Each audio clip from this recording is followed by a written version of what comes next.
Hello, everybody, and welcome to another exciting episode of Office Hours. This is episode number 60. Big ol' 60. So thank you. Thank you for coming. Welcome and hello. If you have missed the first 59 episodes, where you been? We've been here. Where were you?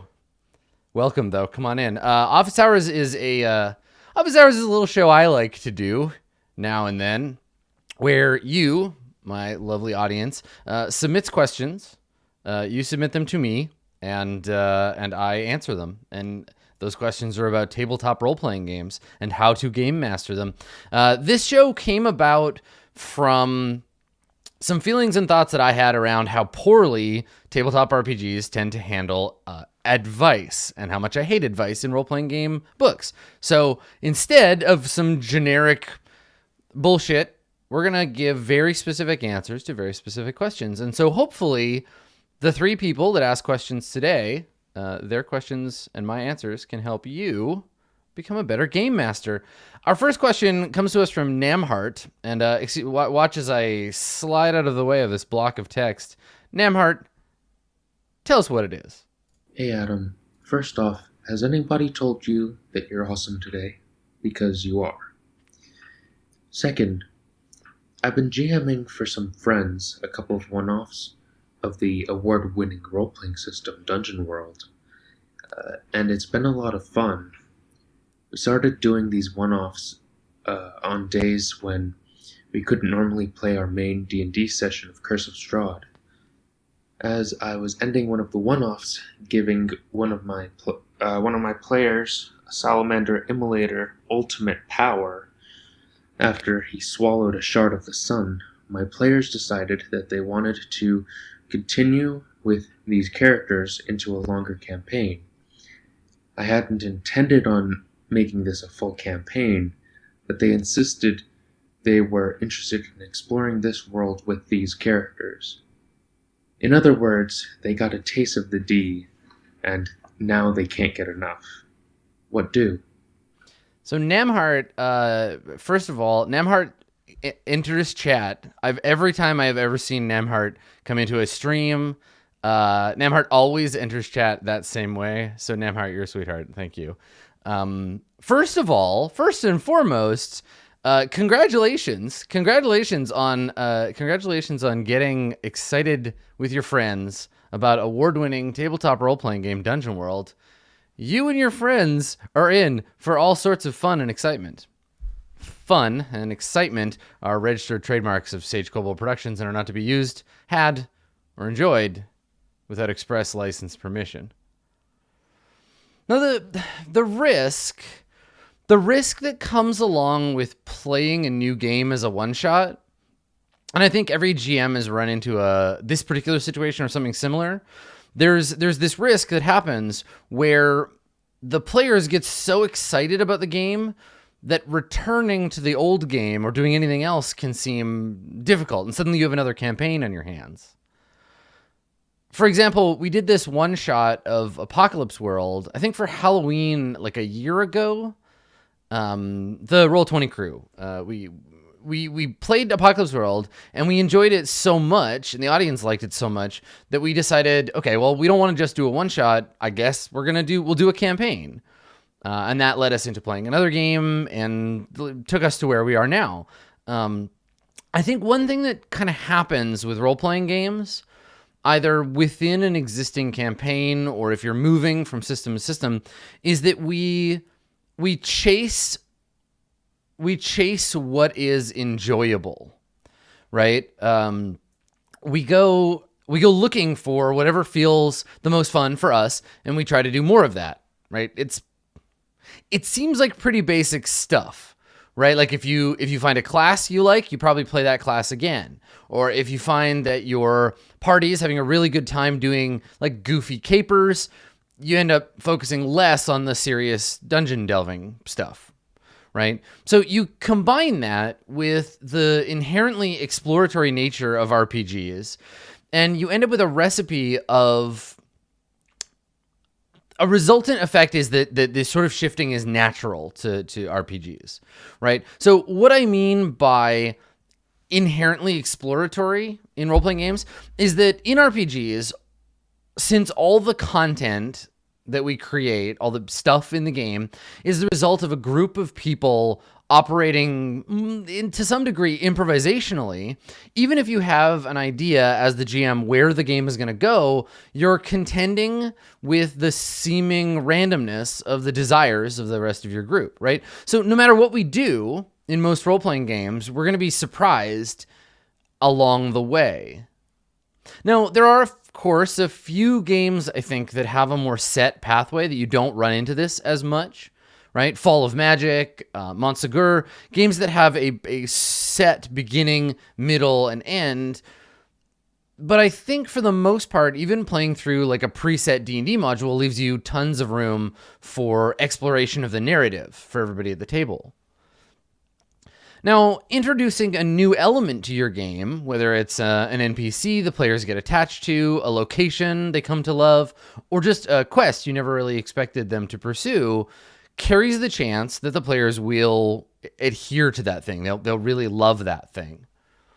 So your conundrum here on the macro level, getting your players turned on to a new game, which you GM'd like it was a limited experience, and getting them turned on to the game in such a degree they would like to continue it's not really a terrible problem to have, right? More often than not, we have GMs saying, how do I get my players to give more of a shit about the game we're playing? How do I get them to try new games? How do we move away from the game they've only ever played, right? Certainly, I think all the GMs and that have players who seem impossible to please or who seem like they will not engage, they're hearing me talk about this. They're hearing your question, Namart, and they're rolling their eyes. I can hear the collective rolling at the terrible problem you have, right? Woe is you with your passionate players who love the game you're playing and who are willing to try new things. Oh no, what a hard life. But there actually is some trouble here as far as what you're trying to accomplish, because what they want is to continue the game that you finished, right? You've run this limited campaign, maybe it was just one session of Dungeon World, and it sounds like you ran it like I run Dungeon World one-offs.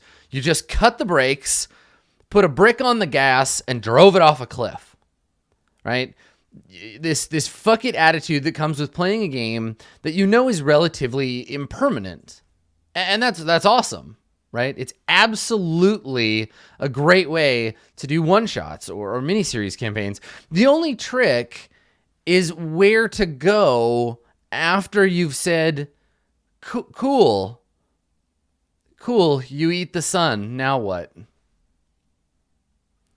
Because when you drive your campaign like a stolen car, you tend to end up with a campaign that goes flying off a cliff and crash lands into a gas tanker made out of fireworks. You're looking at this super powerful group of characters who got their just desserts, which you gave out because you expected the consequences to be a cool epilogue, and now they're saying, no, we want more. I want to eat some other planets now. You give me more. But Dungeon World, as written, doesn't exactly support you swallowed the sun and now you're a horrific god of flames and darkness. It's not really what that game is about. So Namhart, as I see it, you have a couple of options. What I would probably do is say, yeah, okay, to more games set in that world and continue to explore and build using award-winning tabletop role-playing game Dungeon World. I would also say your old characters were awesome and super powerful, but the game that we're playing doesn't really support playing characters like that. Let's all roll up new characters, and we can make the old ones into cool, like, demigods and stuff in the background, right? It's a way to incorporate, but not totally change the game that they're enjoying so much. I think as a player, I personally love to see retired PCs in other less direct roles. Your new PCs could see them as mentors or adversaries, and you as the GM could use them as friends, right? I've done this a ton of times in other games, right? Characters die off all the time, but if they outpace or outgrow the campaign, they no longer fit in that game anymore, right? You can find other ways to retire them but keep them around, right? I think that the best probably known example or best seen example of this, me doing this, is Mr. Sicarian or Prosper Trudeau in Swansong, right? The game's premise was about a crew of misfits floating around in a cool spaceship, not you're the leader of the largest free army in the sector and you're the space pope's new best friend, right? There aren't many games that give you this directly, right? A few do. A few mechanize that directly and allow you to retire your character in less than bloody ways. But I think it's a great way to do justice to the story that came before without breaking the campaign or the game system or the brain of the GM that has to manage this stuff. So I think in this case, your best bet is just to be straight up with your players and say, this game and I can neither of us handle the characters where they're at. What do you think about, and then posit a new campaign that honors the previous one. See how they feel about that. I mean, the other option, and this is really only my recommendation for folks who are experienced with Dungeon World, is that you build new things for those characters. So Dungeon World is meant to be relatively modular, and I don't think it would be too hard to build a higher power, sort of epic tier version of the game, but that would mean game design, that would mean creating new moves, maybe whole new classes, creating new adversarial stuff in the game, and it takes expertise, right? Designing stuff for a game requires that you understand how that game works. And it's possible, but difficult. And since this was y'all's first campaign with the system, I would set that idea aside for now. So maybe when this group, after 15 or 20 episodes, reaches Eat the Sun levels of powerful, you're going to have the experience that you need to build that version of Dungeon World. And if you get around to building that, I hope that you decide to share it with us. So that's the trick, right? Is that I tend to GM one-shots very much like that, without the expectation they're going to be anything bigger. And when you GM like that, you can treat the game very differently. When players say, I want to eat the sun, instead of thinking, well, how the fuck am I going to do 17 more sessions without a sun? How do you, you get into this position where you want to push back. You want to say, okay, well, let's give you a goal. Let's start a countdown clock for sun eating. But in a one shot, you're like, I don't know, fuck it, defy danger. The danger is you incinerate horribly, right? And also the players are more willing to take massive gambles. So it can be hard to move from one to the other. My suggestion, again, my main suggestion here would just be treat what came before as campaign setting, start a new game, and build it up and learn the game from there. And then when you've mastered award-winning tabletop role-playing game Dungeon World, then you can begin making your own cool stuff for it. And that's when you know you're doing the realness. So our second question comes from a brand new game master looking to help their players a little bit. Hey Adam, so I am going to be GMing my first game ever, which is pretty exciting, but I had a question about world building. So we have some time before we're going to start the actual game, and I want to engage the players in world building, and I was wondering if you had any tips on how to do that. We sort of all got together once, but me just saying like, hey, what cool stuff should be in this world felt a little too open-ended, and that it didn't really facilitate a lot of creative discussion. So I was wondering if you had any tips on tools that we could make use of, and also how much world building is too much world building. I don't want to do too much before the game starts so that we have enough blank space to populate during the game session, and we are playing the Sprawl. So yeah, any response would be awesome, and thanks a lot for all you do. So first of all, congratulations, ML Dibs. Congratulations. You're running a game, and that's fucking awesome. So, world building. Capital W, capital B, world building. A concept misunderstood, brought down to us from the great and ancient past, carrying expectations that we might know every fucking thing about the universe in which we play. World building should, I think, instead refer just to that, the protocols of creating the world in which the game takes place. Creating a detailed almanac of your world with an accompanying atlas and detailing every town, hamlet, and street corner in the world of the campaign is a form of world building. Yes. So too is creating and managing fronts, or running through the stars without number sector generation procedures. World building is also doodling pictures of NPCs while you're on the phone, humming imaginary national anthems to yourself in the shower. So is just leaving massive gaps and saying, I wonder what might fit here. All of that is world building. So the question becomes, how much world do we build? What amount of world building needs doing for this particular game? In Stars Without Number, Kevin Crawford says of his massively detailed sandbox generation game, am I having fun?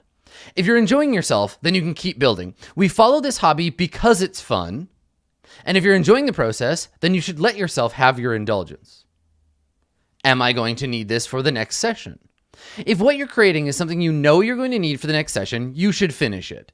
Don't let this feeling of obligation extend to every detail. However, it can be easy to imagine situations where you need to elaborate some NPC or organization or location, but if you respond to every such possibility, you will never get away from the drawing board. If you're not having fun and you don't need it for the next session, stop it.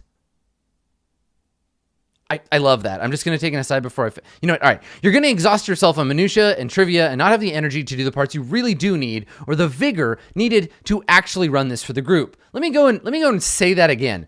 If you're not having fun and you don't need it for your next game session, stop it. I love it. It's so good. It's such good advice. I think we could all do more to internalize that, especially the second point about needing something immediately. A common practice for GMs getting their start, right? People who are in ML Dib's position, I've talked about this before. A common practice, defense mechanism is to over-prepare, to try and prep every possible thing so you can avoid feeling pressured to improvise, because that fear of improvisation, that fear of a player looking at you to see what happens and you saying,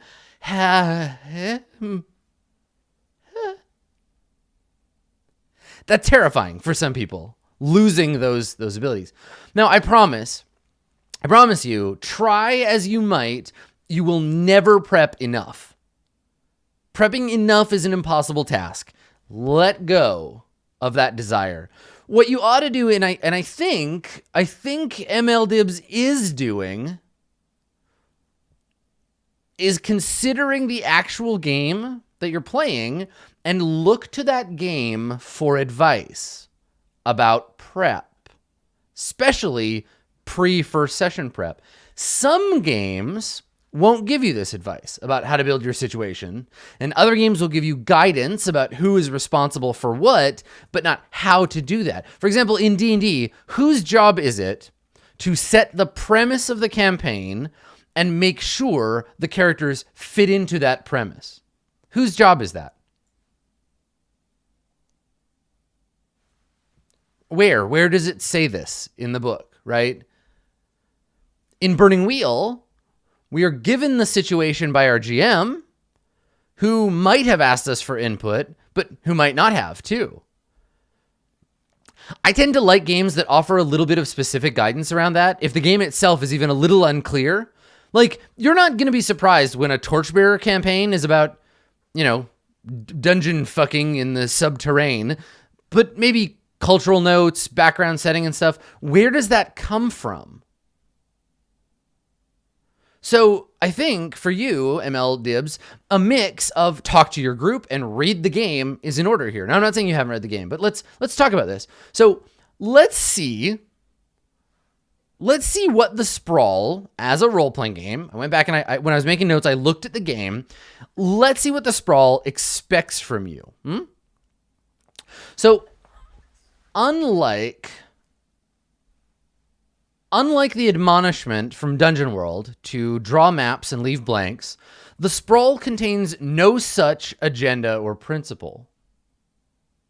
There's very little in the GM chapter that expects the GM to leave setting gaps for the players to fill. But it does expect you to play to find out what happens, which means not predetermining too much narrative. Now, how that applies to world building is going to be up to you and your group. As far as the play of the game goes, however, you do have the zero session. Before there are characters, and in my experience with the Sprawl, superseding the characters in many ways, there are the corporations. In the earliest stages of the game, we create the corporations, the powers who vie for control over our corporate world. And so do we create our own adversarial content in the game as a group. This is, in a way, a pre-game we play before and outside of the Sprawl to create the setting together. As we generate the corporations, we're effectively having a conversation about what makes up the world. Do we have a Wayland Yutani? There must be space travel. Do we have a Tyrell or a Wallace? Bring on the synthetic humans. In Cyberpunk, the characters exist as their struggle against the monolithic Zaibatsu that are around them. Without the megacorp, runners have no reason to exist. Those who work the shadows come and go, but Shiawase is forever. Right? At least in the scope of our game. Quoth Hamish Cameron from the Sprawl, each player, including the MC, names and briefly describes a megacorporation, or an entity of similar scope like an organized crime syndicate or a government. The level of detail of the description may vary depending on the taste of the group, the taste of the player, and the type of game. So you can begin here sight unseen. Ostensibly, you've sat down to decide to play this game at all. Someone gave the pitch. You agreed cyberpunk corporation fighting would be fun. You decided to GM. You all know what the game is about and have agreed to it. No one is going to make characters that do not fit that core concept. So creating the corporations is a great way to narrow and focus that agenda. Now, I don't know your group, ML Dibs, and maybe if you're playing with them for the first time, maybe you don't know them very well. But I do this differently depending on the groups that I play with. For the folks at Roleplay, I would probably be much more aggressive, coming to the table with a more designed focus than I would with my Roll20 group. I would probably say, this is the world I'm envisioning, this is the setting, here are some things going on in the world, it's set in this place, this is the game, then work with them to do the zero session, decide the corporations around that. With the Roll20 group, I came to the table with questions, not answers. I knew that would be a better approach for those players. I wanted to harness their creative energy instead of constraining their focus, like I might need to do with a less experienced party of gamers. So you're going to need to know what works for you and your friends. It sounds to me like you already have some ideas around communal storytelling in games, right? The Quiet Year is a great exercise for this. Though, as you say, it's not a good fit for creating a world for the Sprawl. Obviously. I don't think that you need help here from another game.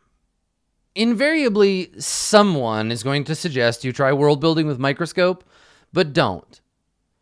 Microscope will build too much world for you for this game. Honestly, I think you have all the tools you need already. As a group, you know the game is nearish future sci-fi. You know it's built on themes of fighting corporations and doing cyberpunk shit. And I think Microscope would step on the toes of the corporation building section of the game. I really think that's what would happen. You as the GM have some ideas about whether you're more of a Ghost in the Shell sort of GM, or this is going to be more of an Altered Carbon kind of deal. You're bringing your creative vision to the table in whatever amount of detail you're comfortable with. Your players are mandated by the game to contribute a corporation, and then to contribute their, most likely the first in a series, character, and with them, background and detail that you can ask for as a GM as you go.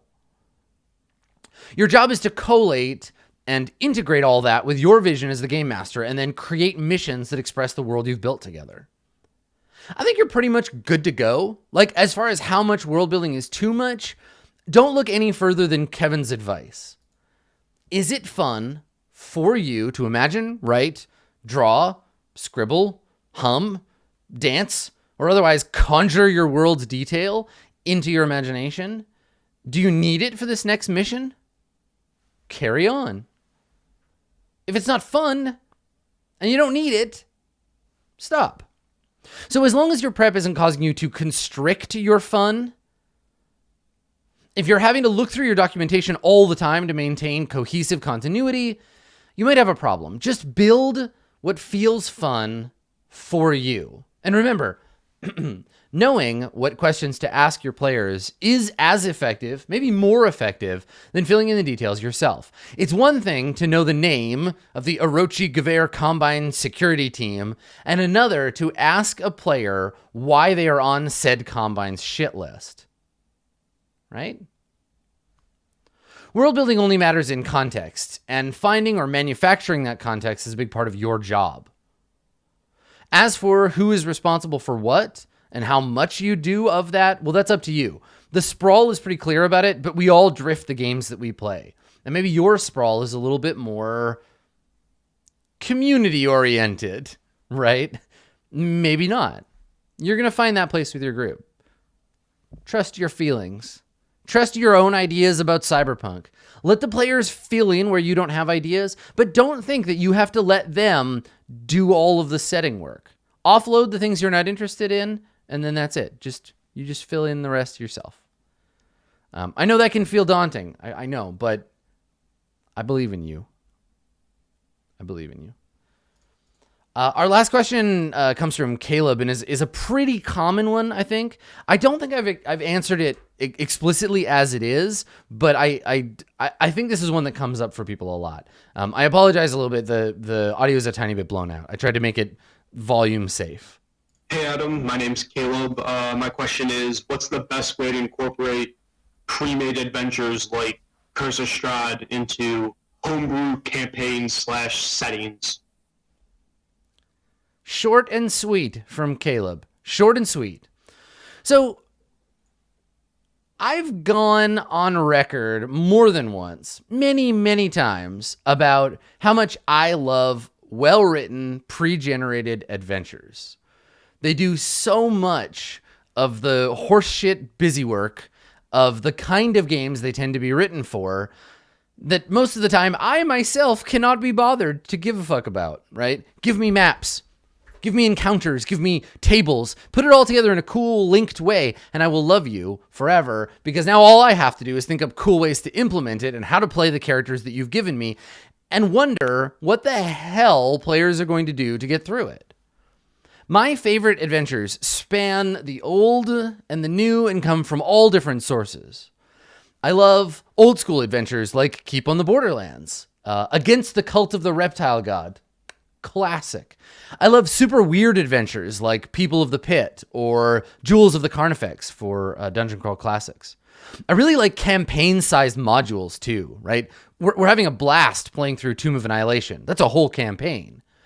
Now, adventures can give you everything from the seeds to start the adventure, detailed maps, guidance for play, and can impart things about the rule set of the game that the core book wasn't able to or chose not to. For example, the DCC adventures are the only place you can find the setting of DCC. This is also true of Lamentations of the Flame Princess. The places and people that are referenced in it aren't collected in a campaign guide. And as such, you're learning about the world only through practical application, which I think is a really fucking smart way to GM all the time, whether you're using pre-gen adventures or not. Your players should learn about the world only by the adventures they go on, right? So that's something that I love about pre-gen adventures. They can teach you about the world step by step and only what you need for this next session. DCC is great for that. Some adventures are more agnostic than that, right? They're not here to tell you all the detail about the lands of Greyhawk or Kryn. They're campaign guides you're supposed to buy for that. Some adventures are designed and sold to be integrated into an existing campaign world, right? The one you're already playing in. This sort of adventure is there to alleviate GM prep without also proposing or assuming the world you're playing in. They have their own strengths and weaknesses for you to adapt to, right? On the plus side, these setting agnostic adventures, you can use them anywhere. At least that's what it says on the box. Because even though Tomb of Annihilation, for example, is supposed to fit right into any campaign, it's full of references to the Harpers, the Zentarim, characters from the realms. It's built on the history of Faerun. So even though it suggests where in other worlds we might find the jungles of Chult, right? If we're playing in a different campaign setting, the onus falls on the GM to find and replace all the proper nouns with analogs from their world. And I really don't think, personally, I really don't think that I could just transplant Chult into the deep jungles of the Court of Swords without dramatically rewriting the whole thing. So it's tricky, right? In a lot of ways, trying to adapt an adventure is a lot like what we have to do with other sources of inspiration, right? Say that you really like the idea of a character who is an immortal mutant berserker, cursed with a missing past, and who has magical sharp claws and a thirst for revenge and cheap Canadian beer. You can't just say, all right, yo, so you're hanging out in Waterdeep, and like Wolverine comes up, and he's like, you have to help me stop the Red Wizards of Thay, bub. Or I don't know, I mean, maybe you can. I don't know your fucking group. Maybe they'd eat that shit up.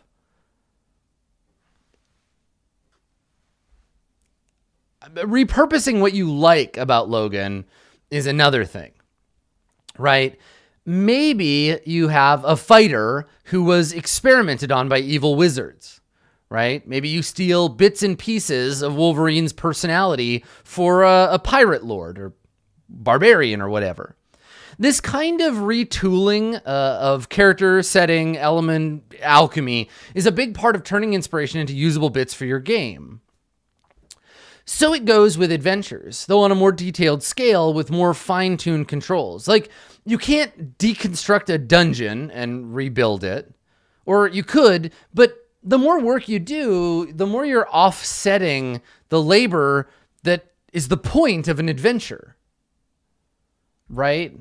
So what you have to do is personalize it for your campaign world and tie it into the game as the players have experienced it so far. If I were to put Tomb of Annihilation into Court of Swords, for example, I would have to look at what I can move from Court of Swords set of givens into Tomb, right? How could I bend and mash that adventure to fit my world? I would have to change the race of any character that didn't fit. I would have to cut out any classes that don't exist in my world. Or I'd have to justify them, right? I would have to change factions, right? Who are my Harper analogs? Maybe it's not an Archlich causing the death curse. Maybe it's one of the Mara, right? I'd also have to bend and change the world to fit the adventure, right? Picking and choosing stuff from Tomb that I like and integrating it. So, like, I don't really have a Congolese-inspired culture in my world, so are the Chultans all Indo-Chinese instead, or do I introduce an African-style culture into the world to fit the fact that Tomb is now there? what is easiest to bend and mold and what will break if you push too hard is going to be up to you. The more concrete the adventure, the more work you're going to have to do. If your adventure details an evil wizard, that's a lot easier for you to change than if it says, the evil wizard Barfo, who is from the city of Vazoon, known for its Clorthian blood gems, sacred to the goddess Barita. That's a lot more fucking up you have to do of that character to make him fit.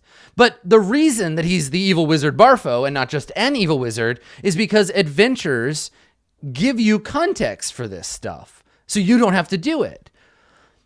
Your other alternative, and maybe the laziest, but God, we've all done it once or twice, is just do the whole, you wander into the mist, and when you emerge, you find yourself no longer in Kansas, but in a Gothic land, and now thou must defeat the edgelord King Jerkoff to escape from this realm of eternal dullness. It's cheap. It's a cheap fucking trick. And it doesn't really do you any favors except step away from your campaign for a while. Which, I mean, depending on the game you're already playing, maybe it'll work. Like the reason that Barovia and Ravenloft is like this is that even the people who designed it recognize that Barovia and Ravenloft and horror fantasy doesn't fit for D&D, right? D&D is not that. So you have to go elsewhere to find it. And I think it's a cheap trick, but listen, sometimes we all need a break from what we're doing, and so that's a thing. So when you're reading the adventure and you're thinking about running it in your own campaign world, think about analogs.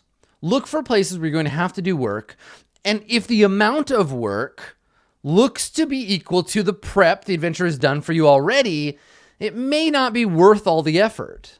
If not, and you're already finding a ton of parallels, or you're finding yourself inspired by what you're finding in the adventure, then do it. Go for it. I mean, throw Chult directly into the ocean and then let your players go there. Like, maybe that works for you. Maybe your campaign is friendly to that kind of pastiche.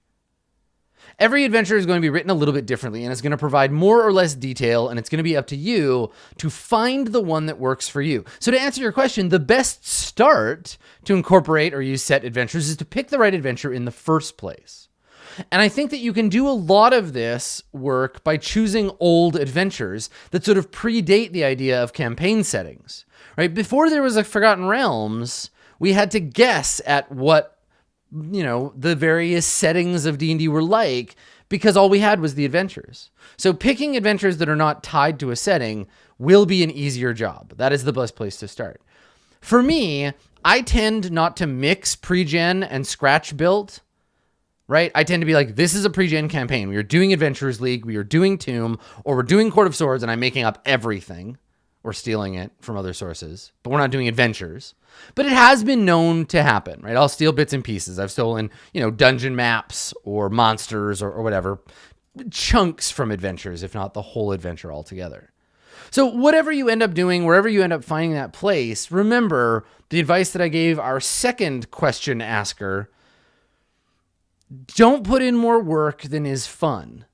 If it stops being fun, stop doing it. I hope whatever you end up with, that it's enjoyable for you and for your players. And that's it for today's episode. Nice terse one. Nice terse episode today. This has been episode number 60 of Office Hours. Office 40 minutes. I hope that this advice has been useful to you, whether you're a new GM, a practice GM, whether you're doing your own campaign settings, or you're looking to integrate exciting adventure modules into your campaign. I hope that you get something out of today's episode. All of the episodes of this show are available for viewing on my YouTube channel, which is easy to find. And if you want to get involved yourself, go to www.adam-koble.com. Click on the Office Hours link. You can fill out that form. There's a section for recording your voice, which is why we heard all these lovely GMs today. Please do so. If you are not able to, or you are nervous about recording your voice, we have had ringers. So you could pop on the Math Squad Discord. You could ask somebody, hey, can you record my question for me? I bet you somebody would be happy to do it. And that's it. That's our episode for today. Thank you for coming, everybody. I hope you have a good one, and that all of your campaigns are fruitful. We will see you next time.